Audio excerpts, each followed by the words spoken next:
예배드릴 수 있는 자녀 삼아 주시니 감사합니다. 이 시간 우리의 마음과 뜻과 정성을 다하여 드리오니 우리의 예배를 받아 주시옵소서. 연말인데 금년 한 해를 돌아보며 하나님 아버지 앞에 부끄러울 것이 없는 일꾼으로 서지 못한 자임을 깊이 회개합니다. 이 예배 시간에 하나님을 만나고 그 감격과 감동이 우리의 심령을 새롭게 변화시키는 시간 되게 하시옵소서. 하나님 아버지, 내일 모레가 성탄절입니다. 하늘 보좌를 버리시고 자신을 비워 이 땅에 오신 예수께서 태어나신 성탄절을 앞두고 우리가 찬송하며 예배를 드립니다. 이러한 큰 일을 앞에 두고 우리가 혹 침묵하지는 않는지 우리의 눈을 열어 강보에 쌓인 아기 예수를 보게 하시옵소서. 목자들 같이 경배하며 찬송하게 하시고 하늘의 신비한 일을 온 천하에 알리게 하시옵소서. 주님께서 오신 날은 구원이 선포되는 날이요 생명의 날이요 평화의 날이고 암흑이 사라지는 날인 것을 우리가 믿습니다. 모든 성도들이 찬양하게 하시고 모든 만민이 찬양하며 기뻐하게 하시옵소서. 하나님 아버지, 대통령 선거를 통하여 새로운 대통령이 탄생하게 하심을 감사합니다. 새로운 대통령이 진보와 보수가 화합되게 하시고 동서로 갈라진 틈을 하나 되게 하시며 청년층과 장년층의 서로 다른 생각이 존중되게 하시고 각자의 가치와 판단이 서로 이해되고 인정되는 그러한 나라를 만들 수 있도록 대통령에게 지혜를 더하여 주시옵소서. 그래서 세계를 움직이는, 세계에 영향을 끼치는 대한민국이 되게 주시옵소서. 하나님 아버지, 새송교회가 성령 충만한 교회 되게 하시옵소서. 더 많은 하나님 나라 일을 위하여 우리 모든 성도들에게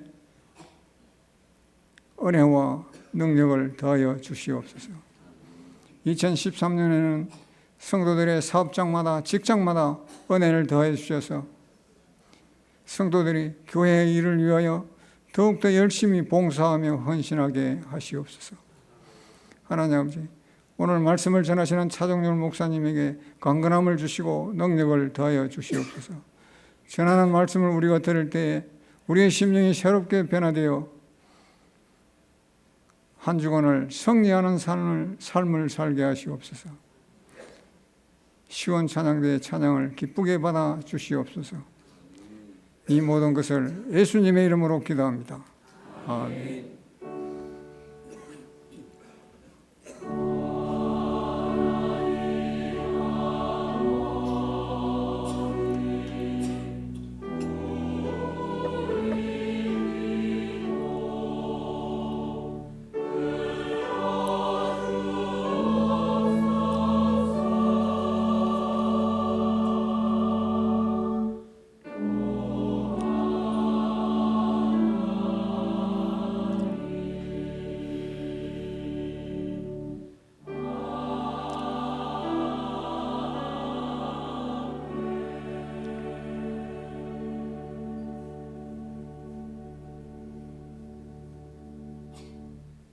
봉헌하겠습니다.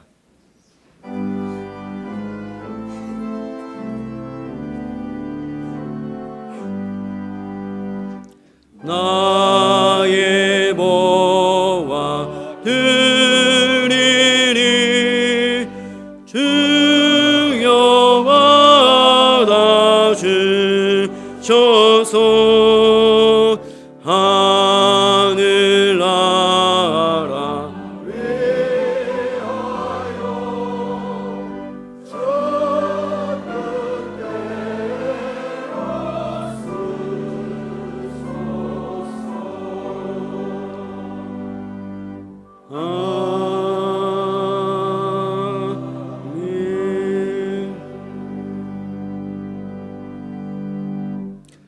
은혜로우신 하나님 아버지 감사합니다. 우리를 위해 이 땅에 오시고 우리를 하나님의 자녀 삼으시며 오늘도 예배하게 하시고 예물 드리게 하시니 감사합니다. 믿음과 감사로 드리는 이 예물을 우리 하나님께서 받으신 줄 믿습니다. 주의 몸된 교회가 하나님의 모든 사역을 능히 감당할 수 있도록 필요한 것을 채워주시고 동행하여 주시며 함께하여 주시옵소서. 우리 성도들의 삶의 현장 속에 함께 하셔서 하나님의 능력과 도우심을 체험케 하여 주시옵소서. 도우실 줄 믿사오며 예수님의 이름으로 기도드리옵나이다. 아멘.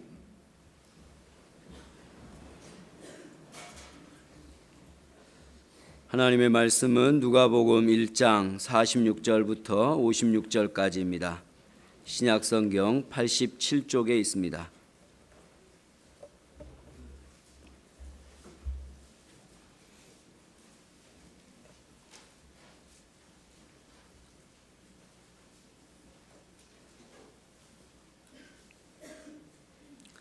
마리아가 이르되 내 영혼이 주를 찬양하며 내 마음이 하나님 내 구주를 기뻐하였음은 그의 여종의 비천함을 돌보셨음이라. 보라, 이제 후로는 만세의 날을 복이 있다 일컬이로다. 능하신 이가 큰 일을 내게 행하셨으니 그 이름이 거룩하시며 긍휼하심이 두려워하는 자에게 대대로 이르는도다. 그의 팔로 힘을 보이사 마음의 생각이 교만한 자들을 흩으셨고 권세 있는 자를 그 위에서 내리치셨으며 비천한 자를 높이셨고 줄이는 자를 좋은 곳으로 배불리셨으며 부자는 빈손으로 보내셨도다. 그 종 이스라엘을 도우사 긍휼히 여기시고 기억하시되 우리 조상에게 말씀하신 것과 같이 아브라함과 그 자손에게 영원히 하시리로다 하니라. 마리아가 석 달쯤 함께 있다가 집으로 돌아가니라. 아멘. 시온 찬양대에 찬양 있겠습니다.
엊그저께가 무슨 날인지 아세요?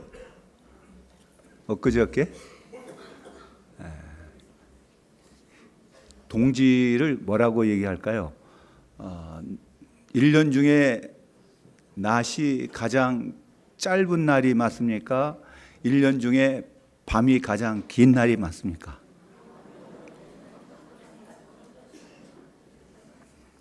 둘 다 맞습니다. 근데 최근에 21일을 종말이 온다고 그래가지고서 세계적으로 참 문제가 됐고, 그동안에 지구의 종말론을 주장했던 많은 이야기들이 있지만 다 가짜로 판명됐음에도 불구하고 세계 많은 사람들이 지난 21일 이 멕시코 마야 문명에서 말하고 있었던 종말이 온다, 이걸 신봉했어요. 그래서 프랑스에서는 이 사고를 우려해 가지고서 20일에 부가라크라는 그 마을에 사람들이 가면은 그것이 뭐 살 수 있다고 그런 생각이 들었는지 그곳에 있는 피크 드 브라가르크라고 하는 산의 출입을 아주 봉쇄하는, 그래서 그 마을에 사람들 위에는 그 마을로 들어오지 못하도록 하는 그러한 일까지 벌어졌다는 거죠. 근데 이걸 또 요한계시록하고 연결시켜 가지고서 종말 확산시켰던 일들이 있어요. 근데 20일이 지나갔잖아요. 만일에 그날에 종말이 왔다, 그러면 어떻게 됐을까? 근데 그게 어떤 우주에 있는 해성 가지고서 지구하고 부딪혀서 종말이 온다. 그러니까 미국에 있는 우주 항공국 나사가 나와 가지고서 그런 일은 없다고까지 해명할 정도로 아주 문제가 됐었던 날이에요. 네, 오늘 21일이 지나가서 이렇게 여러분들 보니까 더 반갑습니다. 여러분, 우리 한번 옆에 있는 분들하고 우리 다시 보니까 정말 반갑습니다 하고 인사 한번 합시다. 네, 다시 보니까 반갑습니다. 네. 여러분, 그날이 온다고 뭘 준비해야 될까? 우리가 준비한다고 그걸 막을 수 있을 것인가? 그리고 이제 내일 모레는 또 무슨 날입니까? 네, 크리스마스. 크리스마스에 관한 유래는 주보안에 적어놨습니다. 그 유래가 어떻게 해서 크리스마스가 됐는가? 어떤 사람은 25일 날이 예수님 생일이라고 이렇게 해가지고서 해피 버스데이 예수님 뭐 하는 그렇게 또 하는 사람들도 있고. 근데 이 크리스마스가 되면은 예수님의 모습보다도 그날은 예수님의 날이 아닌 누구의 날로들 많이들 생각을 하냐 하면은 무슨 날이에요? 그날 선물 받는 날, 또 뭐 선물 주는 날, 그런가 하면은 그날의 주인공은 예수님이 아닌 누구예요?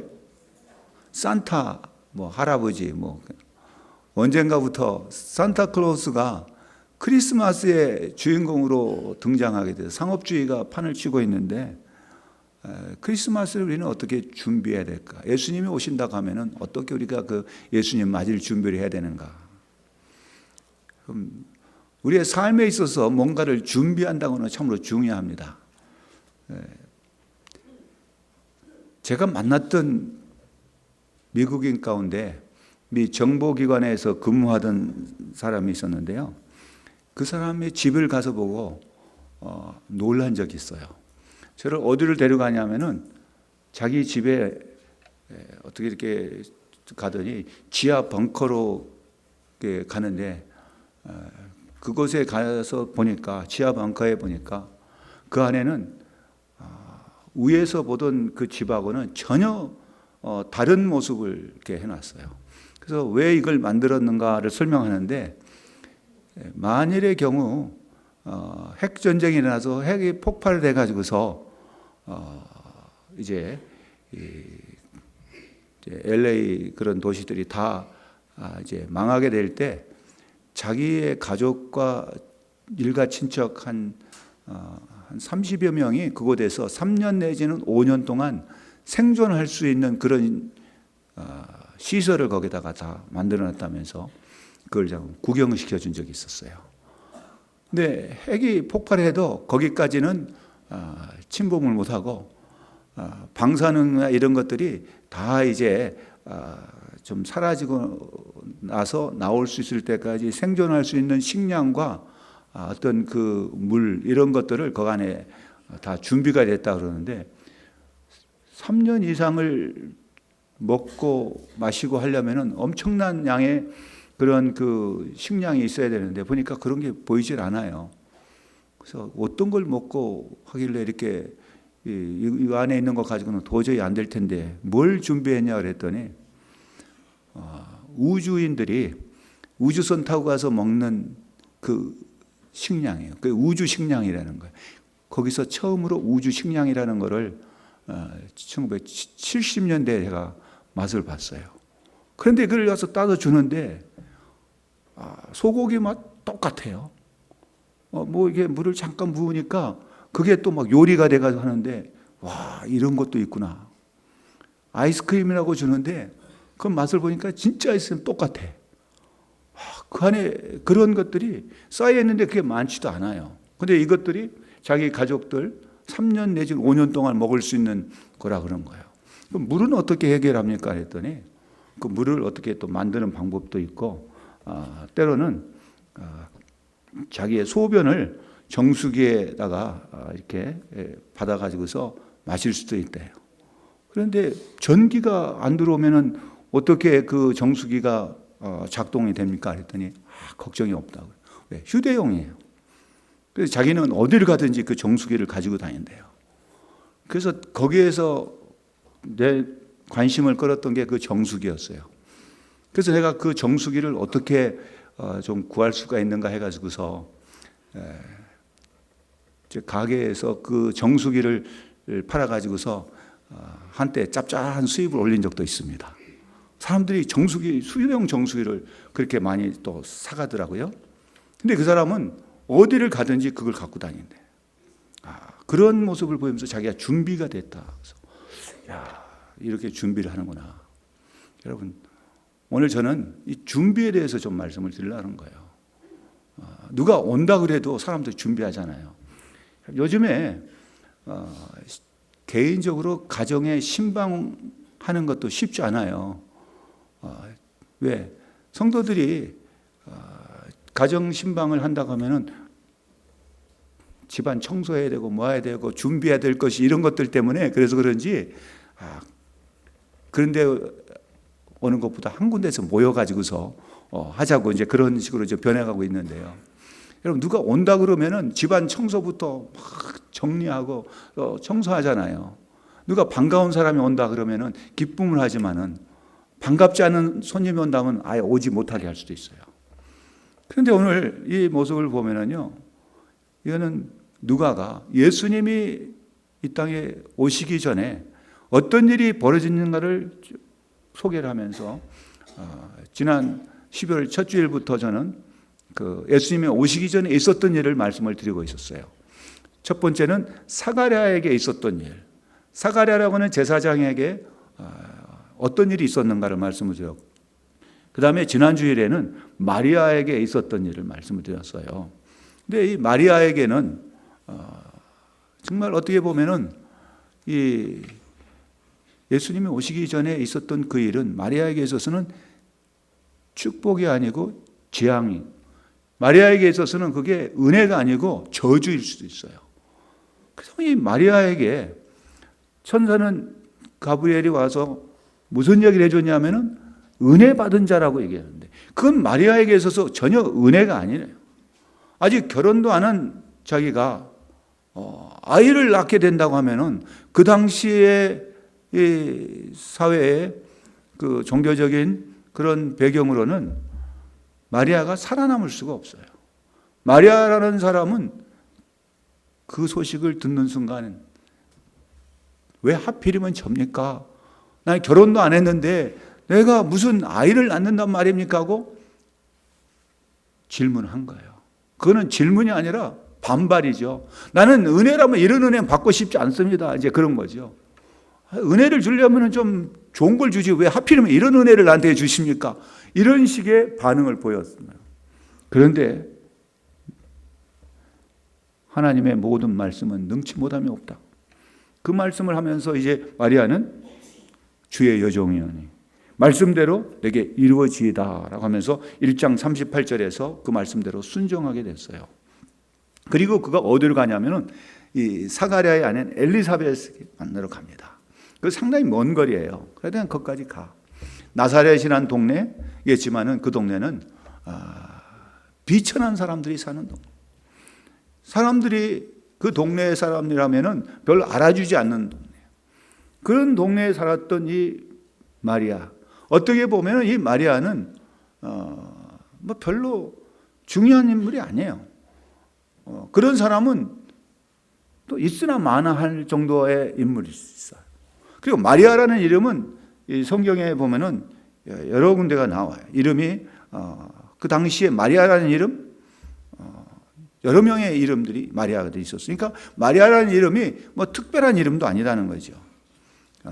7 귀신 들려서 예수님이 쫓아내줬던 막달라 마리아가 있고 야고보와 요셉의 어머니 이름도 마리아고 예수님의 그 무덤에 찾아갔던 새벽에 일찌감치 이제 그 무덤에 가서 어떻게 되는가 보려고 갔던 막달라 마리아와 또 다른 마리아라고 표현되고 있어요. 예수님을 팔 때 마태는 예수님의 어머니의 마리아 그런 식으로 표현해요. 그러니까 마리아라는 이름은 당시에 여러 사람들의 이름이 성경에 나온 걸 볼 때 아주 뭐 귀중한 이름도 아니다. 근데 그 마리아라는 이름은 구약으로 거슬러 보면은 모세의 그 누이였던 미리암에서부터 파생됐다고 해요. 미리암이라는 그 뜻은 그 미리암의 모습이 그랬는지 모르지만은 상당히 체구가 좀 컸는가 봐요. 그래서 뚱뚱한 사람, 뭐 그런 사람이 이제 미리암인데 그를 그 당시에는 아름다운 여자라고 표현했는가 봐요. 그래서 그 미리암은 미녀라는 그런 또 호칭을 거기다 부여하는데 이 마리아라는 그 이름이 갖고 있는 의미들이 해석이 많아요. 높다는 의미도 있고 사랑받다는 이름도 있고요. 뭐 그런 이름들이 있으니까 정확하게 마리아라는 이름의 뜻이 이거다 말하기가 쉽지 않단 말이죠. 그런데 어쨌든 간에 이 마리아가 이제 사가랴를 찾아 이제 집에 가서 엘리사벳을 만나고 엘리사벳의 이제 그 대화하는 내용이 그 앞서서 나옵니다. 그런 후에 마리아가 지금 자기에게 일어난 일을 가지고 찬송을 하고 있는 거예요. 그래서 여기 위에 보니까 여러분 그 오늘 읽었던 본문 46절 위에 뭐라고 기록이 되어 있냐면은 마리아의 찬가라고 되어 있어요. 근데 이 마리아의 찬가는 이 성경을 헬라어로 된 이 말을 라틴어로 번역한 성경을 거기에 위에다가 제목을 이렇게 적어 놓은 거예요. 그래서 그거를 여기다 그대로 옮겨 놓은 건데요. 근데 그 내용을 보면은 마리아의 그 찬양의 내용이 나오고 있어요. 그래서 오늘 저는 마리아의 그 찬양의 내용 속에서 마리아가 그 찬양하는 이유가 무엇인가? 또 우리가 어떻게 이 크리스마스를 예수님의 오심을 우리가 준비해야 될까? 마리아가 그 준비했던 준비는 어떻게 했는가를 말씀을 드리려고 합니다. 첫 번째로 보면은 이 마리아의 예수님의 오심의 준비는 뭘로 시작이 되느냐 하면 오늘 46절을 한번 같이 읽어봅시다. 뭐라 그러죠? 마리아가 이르되 내 영혼이 주를 찬양하며 그랬습니다. 마리아가 예수님의 오심을 찬양으로 준비했다라고 볼 수 있어요. 그래서 이 그녀의 찬송의 주제가 바로 이제 하나님을 찬양한 거예요. 내 영혼이 주를 찬양하며. 찬양하다는 말은 크게 하다, 영광을 돌리다, 높이다 그런. 그래서 마리아가 이 주를 찬양을 하고 있다 하는데 이거는 지금 이 순간만 찬양하는 게 아니라 그걸 아는 순간에 자기가 은혜 받은 사람이라는 것을 아는 순간부터 그의 영혼은 하나님을 찬양하고 있습니다는 표현이에요. 그래서 이것은 우리에게 뭘 가르쳐 주냐면은 예수님을 만난 사람, 예수님의 만나서 구원의 은혜를 받은 사람은 첫 번째 보여지는 반응이 어떤 반응이어야 되냐면 찬양하는, 하나님을 영화롭게 하고 하나님을 높이는 그러한 찬양에 나와야 된다는 거죠. 그래서 마리아는 하나님을 찬양하면서 예수님의 오심을 준비했다고 하는 것을 가르쳐 주고 있습니다. 그리고 마리아가 그 다음에 뭘 했는가 보면은 47절이죠. 읽어볼까요? 내 마음이 하나님 내 구주를 기뻐하였어. 여러분, 이거는 마리아에게 있어서는요, 찬양할 일도 아니고 사실은 마리아에게 있어서 기뻐할 일이 아니죠. 근심되는 일이고, 이거는 찬양이 아니라 원망해야 할 일이죠. 마리아의 몸을 빌려서 이제 예수 그리스도가 탄생한다. 여러분, 그 부분에 대해서 마리아가 어떤 상황이었을까? 마리아가 그런 일을 당했을 때 그와 약혼했던 이 요셉, 그거 보면은 마태복음 1장을 넘어가서 보십시다. 마태복음 1장 18절부터 우리가 잠시 같이 보도록 하겠어요. 마태복음 1장 18절부터 보시면은 이 일이 마리아에게는 어떤 일이었을까를 마태는 이렇게 설명하고 있어요. 1장 18절부터 19절까지를 한번 같이 읽어봅시다. 예수 그리스도의 나심은 이러하니라. 그의 어머니 마리아가 요셉과 약혼하고 동거하기 전에 성령으로 잉태된 것이 나타났더니 그의 남편 요셉은 의로운 사람이라 그를 드러내지 아니하고 가만히 끊고자 하여 그랬습니다. 여기에 가만히 끊고자 한다. 이제 약혼을 했는데 파혼하겠다는 얘기죠. 쫓아낸다는 얘기죠. 그냥 이거를 소문내지 않고 조용히 해결하죠. 그러니까 이제 약혼의 관계가 끝난다는 얘기. 그것으로서 끝나는 게 아니라 마리아는 그런 상태로 집으로 돌아가게 되면은 이제 동네 사람들에게 돌에 맞아서 죽어야 돼. 그런 상황이 지금 마리아에게 처해졌어요. 그런데 그런 마리아가 하나님을 찬양하고 기뻐할 수 있는 상황이 전혀 아니라는 거죠. 마리아가 전혀 기뻐할 수 있는 게 아니라 이제 근심해야 되고 걱정해야 되고 이제 나는 어떻게 해야 될까? 그야말로 이제는 내 삶의 모든 것이 다 끝났다고 할 수 있는 그런 상황에서 마리아는 뭐 했냐? 하나님께 은혜 받은 자인 것을 알게 됐을 때 그 상황을 뛰어넘게 돼요. 그 상황을 이겨내고 하나님을 찬양하고 그 마음에 근심 걱정 대신에 뭐가 찾아오냐면 기뻐했다. 근데 기뻐했다는 것이 한순간만 기뻐한다는 게 아니라 여기서 말하고 있는 기뻐하는 그 표현은 지속적인 기쁨이에요. 그렇기 때문에 이 기쁨은 내가 하나님의 은혜를 받은 자라는 것을 알게 됐을 때 자기의 상황으로 볼 때는 근심, 자기의 현실은 정말 힘들고 어려운 상황. 어떻게 살아가기가 막막해요. 산다는 것 자체가 어떻게 보면 기적 같은 일이에요. 그 당시에서는. 그런데 마리아가 하나님께 은혜의 임자라는 것을 알게 됐을 때 예수 그리스도를 만나서 구원받은 사실을 알게 된 내가 은혜 받은 자라는 걸 알게 된 사람은 현실에 어려움이 있고 근심이 있다 할지라도 뭐 하느냐 그 마음에 뭐가 찾아오느냐? 기쁨이 찾아오는 거예요. 그렇기 때문에 바울은 항상 기뻐하라고 말씀하고 있어요. 여러분 또 내가 다시 말하니 기뻐하라면서 빌립보 교회에게 기쁨의 그 복음을 전하고 있는 것이죠. 예수 그리스도를 만나는 사람은 상황을 보자.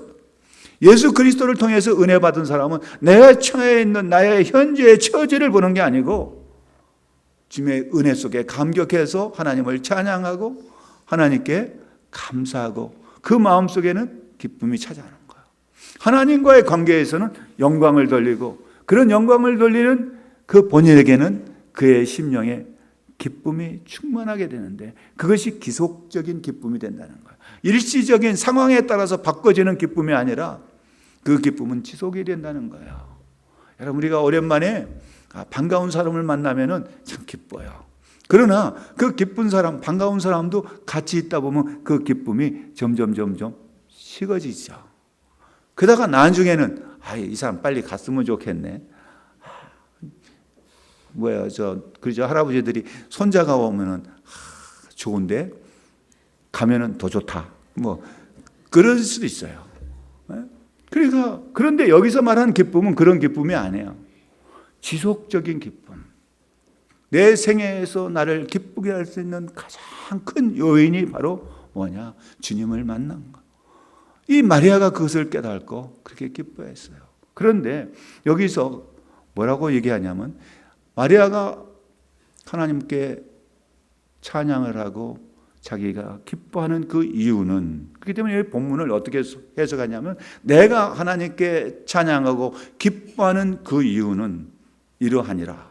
그러면서 그 이유를 설명하는데 그게 뭐냐면 48절이에요. 한번 봅시다. 첫 번째 이유. 왜 하나님께 영광을 돌리고 하나님 앞에 이렇게 감사하면서 마음에 기쁨을 가졌는가? 그 이유는 이것 때문이라는 거예요. 첫 번째가 뭐예요? 그의 여종의 비천함을 돌보셨기 때문에. 여기서 비천함, 그 여종이라고 하는 것과 비천함이라는 것은 마리아의 현실적인 상황을 지금 보여주고 있어요. 자기가 비천한 거예요. 여러분, 지금 마리아에 처해 있는 상황이요, 비천해요. 여종이에요. 사회적인 신분이라든가 그 사회적인 인식으로 볼 때 자기 자신 스스로도 지금 경험한 거예요. 이 나사렛이라는 동네는 비천한 사람들이 사는 곳이라고 생각하면 돼요. 그런데 마리아가 스스로가 내가 비천한 사람이라고 얘기하고 있어요. 그래서 말하는 비천하는 것은 천한 상태의 사람들이에요. 사회적인 지위나 또 이러한 것들이 전혀 인정받지 못하고 사회적으로 많은 사람들에게 소외받는, 정말 어떻게 보면 어려움 속에 지금 있는 사람들이에요. 공산주의적인 측면에서 얘기한다면요, 이런 사람들은 숙청의 대상의 제1호들이에요. 공산주의를 만들기 위해서는 이런 사람들이 있으면 안 되는 사람들이에요. 그러니까 이런 사람들이 사회적으로 볼 때는 전혀 환영받지 못해요. 그 당시에도 마찬가지. 이런 사람들은 정상적인 사람들의 가까이 오는 것조차도 허락이 안 된 사람들, 비천한 사람들.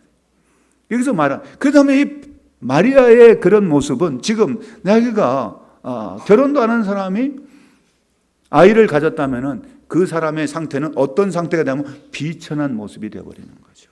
어느 누구도 환영해지지 않아요. 자기하고 결혼하려고 했던 요셉조차도 가만히 끊고자 했어. 하루아침에 아주 비천한 상황으로 아주 전락돼 버리고 말았다는 거죠. 이 부분에 대해서 이미 이사야는 61장에서도 말씀하고 있는데, 이 누가는 이사야가 말씀했던 그 말씀을 지금 4장 18절에서 이렇게 얘기하고 있는데, 여러분 4장 18절을 넘겨보시면 앞에 나옵니다. 한번 같이 읽어볼까요? 그거 보면은 주의 성령이 내게 임하셨으니 이는 가난한 자에게 복음을 전하게 하시려고 내게 기름을 부으시고 나를 보내사 포로된 자에게 자유를, 눈먼 자에게 다시 보게 함을 전파하셨으니 눌린 자를 자유롭게 하고, 그 다음에 19절 한번 읽어보세요. 주의 해를 전하게 하려고 하십니다. 그렇죠? 이런 사람들에게 뭘 전하냐면 주의 은혜를. 그리고 예수님께서 그 복음을 전하실 때 어떤 사람들이 그에게 가까이 왔는가를 마태는 이렇게 설명하고 있어요. 마태복음 4장 23절 24절을 보시면은 마태는 예수님에게 찾아왔던 그 비천한 사람들이 어떤 사람인가를 보여주는데 보십시다. 이제 앞에 화면에 나오는데 같이 읽어봅시다.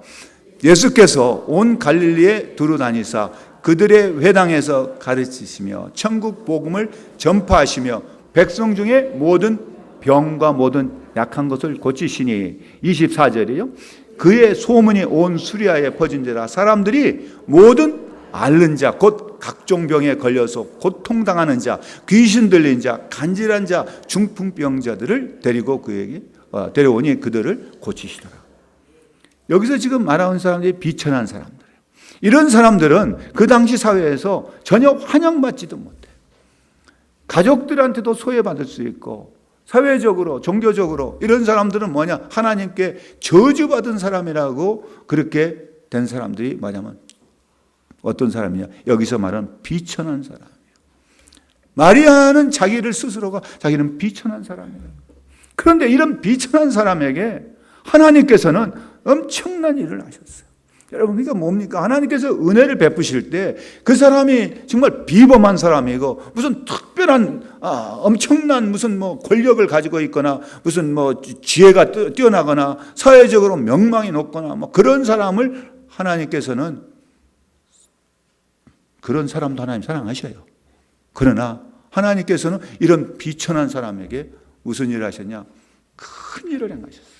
그래서 이 2장에, 1장에서 그 보면 마리아의 그 말씀 가운데, 찬양 가운데 뭐가 나오냐면은 49절에 그랬잖아요. 능하신 이가 큰 일을 내게 행하셨으니.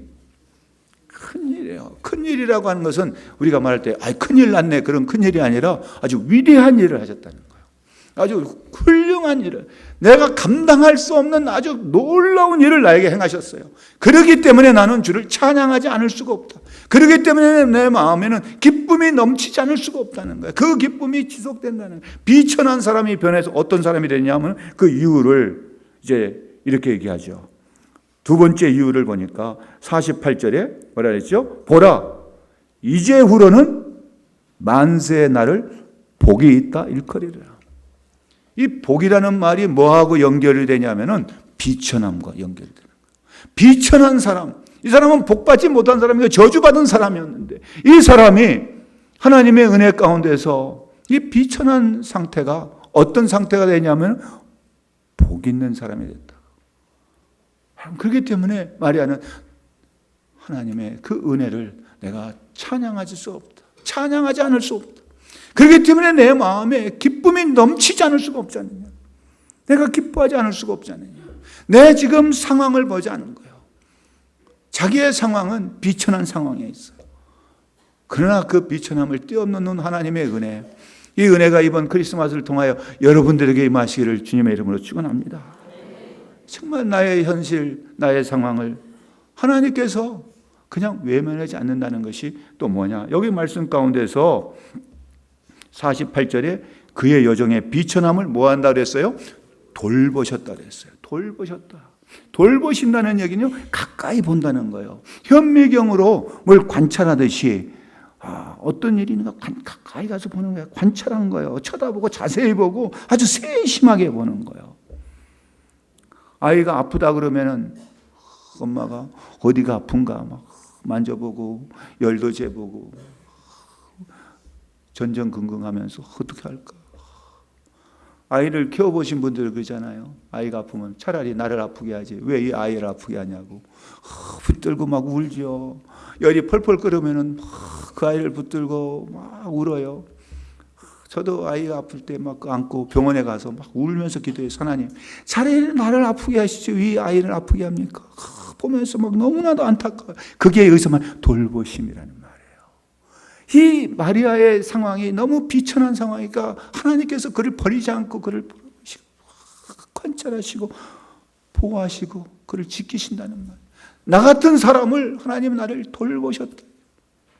여러분 구약에서는 민수기에서 6장을 보면은 24절과 26절에 어떤 말씀이 나오는가?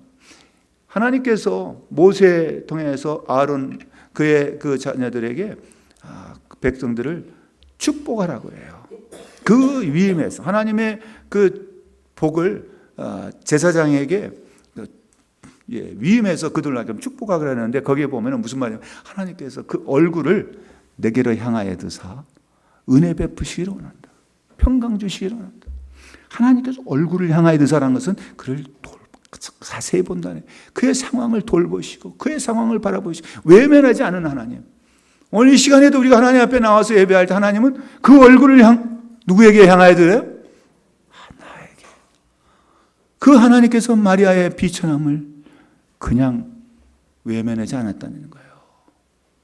그렇기 때문에 마리아는 내가 지금 비록 비천한 상황 그에 처해 있을지라도 다윗의 이 시편 23편을 빌린다면 내가 비록 지금은 사망의 그런 음침한 골짜기로 다니고 있다 할지라도 주님께서 나와 함께 하시기 때문에 나는 그걸로 족합니다. 더 이상 나는 바랄 것이 없습니다가 바로 시편 23편의 주제예요. 여호와는 나의 목자시니 내게 부족함이 없으리라는 이야기는 조금 더 소극적이에요. 하나님이 나와 함께 하시기 때문에, 나를 돌보시기 때문에 나는 더 이상 바랄 것이 없습니다. 그걸로 족합니다. 왕이 되는 것이, 그것이 나를 기쁘게 하는 게 아니라 주님이 나를 돌보시고 있다는 그 사실이 나를 행복하게 만들어줍니다. 그렇기 때문에 나는 내 평생에 주님을 찬양하면서 살기를 원하고, 왕궁에서의 첫날보다 주의 전에서 하루가 더 좋사오니 주여 차라리 나를 왕으로 삼지 마시고 주의 전에 문지기로 나를 삼아주셔서 하는 것이 다윗의 찬양이었어요. 이런 심정으로 지금 마리아는 하나님께 찬양하고 그 마음에 있는 기쁨을 토로하고 있어요. 어떤 학자들은 이 마리아의 찬양을 한나의, 사무엘의 어머니 한나의 그 찬양하고 같은 비슷하게 보는데, 그러나 한나의 내용은 한나가 당했던 그 서러움에 대해서 하나님께 응답해 주는, 거기에 대한 어떻게 보면 그 한나는 대적이 있었어요. 거기에 대해서는 승리의 기쁨을 표현한 것이라면 마리아는 그게 아니에요. 마리아는 자신의 그 비천함 속에서 하나님의 돌보심에 대한 감사의 찬양을 하고 있습니다. 이게 마리아가 지금 바로 예수님의 오심을 준비하는 그런 모습으로 누가는 우리에게 소개하고 있습니다. 마리아에게 있었던 일, 예수님이 나시기 전에 이런 일이 있었다고 하는 거예요. 그 때문에 우리는 예수님을 어떻게 맞이해야 되는가? 예수님을 우리는 어떻게 맞을 준비를 해야 되는가? 내일 모레 크리스마스입니다. 그러니까 어떻게 주님을 맞이해야 될 것인가? 내가 사는 동안에 어떻게 살아야 되느냐를 지금 말씀해 주고 있는 겁니다. 사랑하는 우리 새순교회 성도들이요, 우리 마리아의 이 모습처럼 우리의 삶 속에서도 내 상황에 힘들고 어려워, 지금 너무나도 괴로운 상황이 나한테 펼쳐지고 있다 할지라도 하나님은 나를 버리지 않으시고 나를 돌보신다고 하는 사실, 그렇기 때문에 나는 주님을 찬양할 수 있습니다. 내가 비록 지금은 힘들고 어렵다 할지라도, 내가 설령 돌에 맞아 죽는다 할지라도 저는 그 주님의 은혜를 받은 자이기 때문에 나는 주님을 찬양하지 않을 수 없습니다. 주님께서 나에게 은혜 베푸시다는 것을 내가 알기 때문에 제 마음속에는 기쁨이 충만하지 않을 수가 없습니다. 마리아의 그 찬양 속에 나오는 이 찬양이 우리의 찬양이 될 수 있기를 바랍니다. 이번 크리스마스가 여러분들의 삶 속에서 생애에 정말 길이길이 남을 수 있는 아름다운 날, 정말 주님을 찬양하는, 주님께 감사하고 내 우리의 심령에는 기쁨이 충만한 그러한 준비하는 오늘 내일이 되기를 간절히 바랍니다. 기도하겠습니다. 하나님 아버지 감사합니다. 우리 하나님께서 저희를 사랑하셔서 예수 그리스도를 이 땅에 보내셔서 그를 알게 하시고 믿게 하시고 그를 통하여 구원하는 주님의 자녀들로 삼아주셨으니 감사합니다. 주님, 저희들의 사는 날 동안 주님을 찬양하면서 살게 하시고 예수 그리스도를 만나는 그 기쁨 속에서 우리의 생활이, 우리의 삶이, 우리의 평생이 기쁨의 삶이 되게 하여 주시옵소서. 예수님의 이름으로 기도합니다. 아멘.